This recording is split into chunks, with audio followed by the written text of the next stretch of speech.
Of course, one of the things that came up during the trial of Keith Byrne for the murder of his partner, Kirsty Ward, at the Spanish hotel they were on holidays was he tried to portray that she had taken her own life. Yeah. And her family have given evidence during this trial and they've said they never believed that and all the rest of it.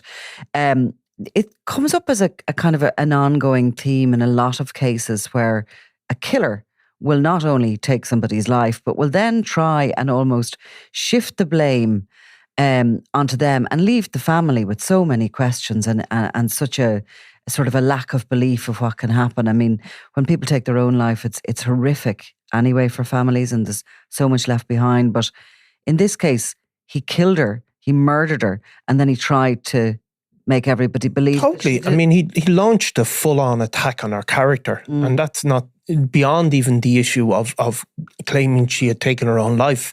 I mean, he described her in his evidence as a monster whose cocaine and alcohol abuse made her become 4 people in one day. He just absolutely assassinated her character.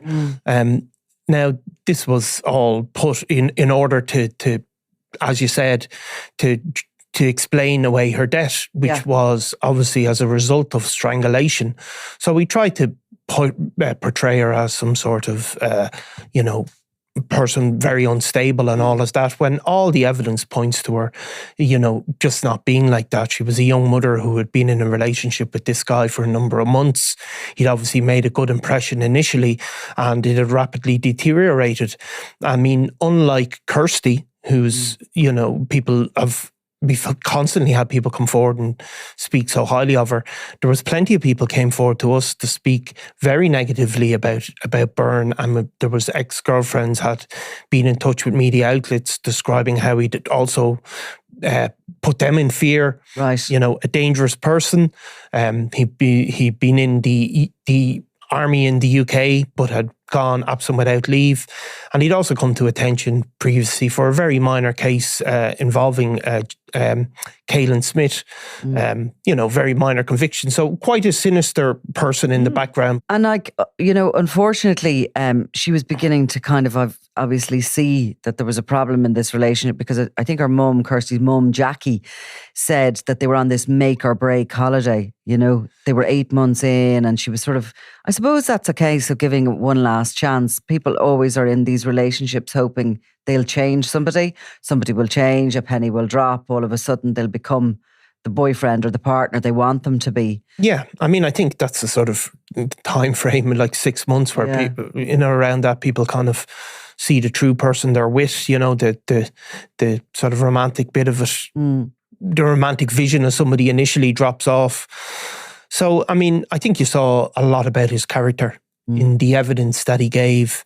It was roundly rejected by the court, and the prosecutors described how it couldn't have happened, that she died as a result of him strangling her from behind, that the couple had some sort of argument, and that he had basically, it was said in court that he had said, if you're not mine, you're nobody's, and had strangled her in the middle of a kind of a drunken rage out of jealousy. So, yeah, I mean, it's been a long case, and it's a very difficult thing, I think, for families who, he was obviously prosecuted in Spain.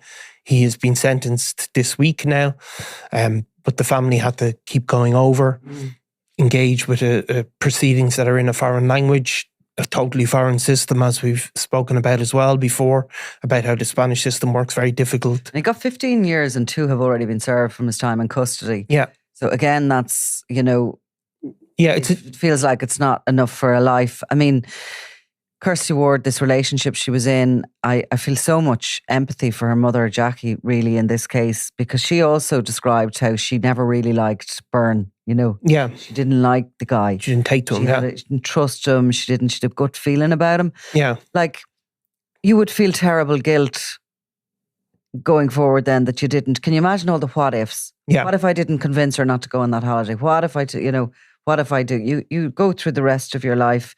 There's a sentence on Jackie Ward as well, really. There is, and obviously Kirsty has a young son that's also left without a mother.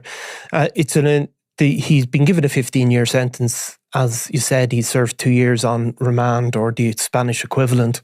So he could be back on the streets in another, 10, 11 years.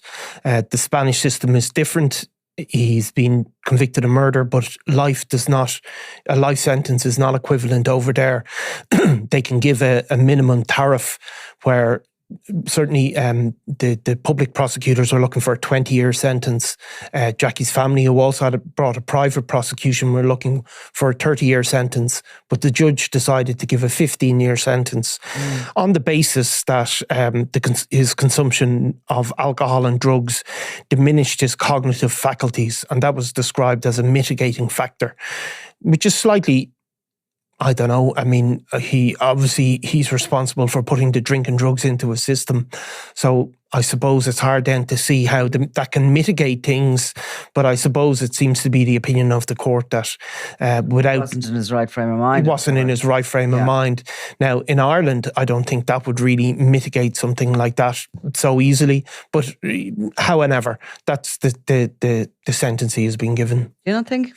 Well, I mean... I don't think the courts necessarily always, or the legal system always expects people to take responsibility for their own drinking, say, for example, in driving cases and stuff like that, obviously. Well, I mean, I think, look, you're probably right, but it's not an automatic mitigation in an Irish case. No. Obviously, when somebody is drink driving, they're not setting out to kill somebody.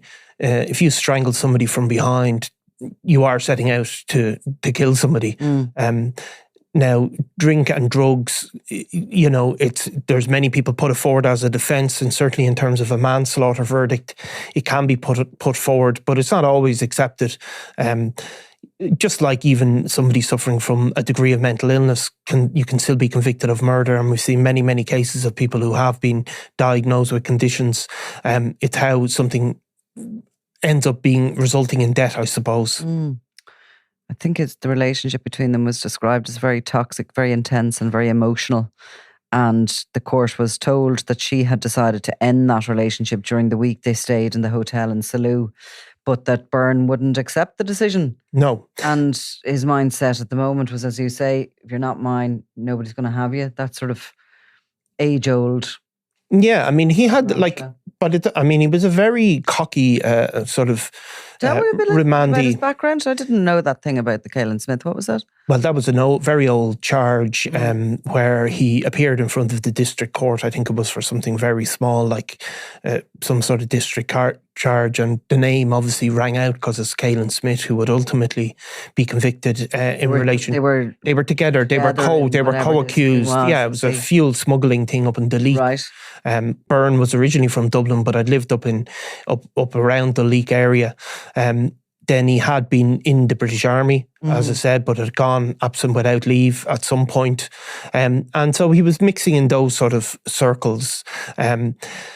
He was he was arrested in Spain. He took the very unusual step of recording a video message from his cell. Now it's a remand prison, so they probably may have even been entitled to mobile phones. But it was really, really cocky, and he basically said that she committed suicide. He wouldn't mention her by name. Said he'd be out soon. Said it's going to all be cleared up. He won't even be in there a week, and then he's going to show the newspapers and everybody else. And it was really unusual. Arrogant. And remember, this is only a short period after Kirsty had died. It was quite cold, I thought. So there was then a sort of a very much a social media campaign run by his associates, putting out all this stuff about how he was going to be found innocent. By the time he got to court, he gave evidence himself. Now, we weren't there, but there was local reporters, and I think they were taken aback by some of the stuff that he said. Just even that narrative.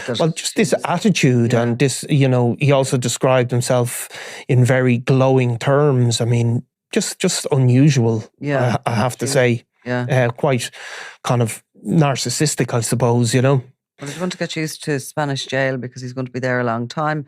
No doubt, the family will not be as happy with that sentence as they would have been 20 years plus.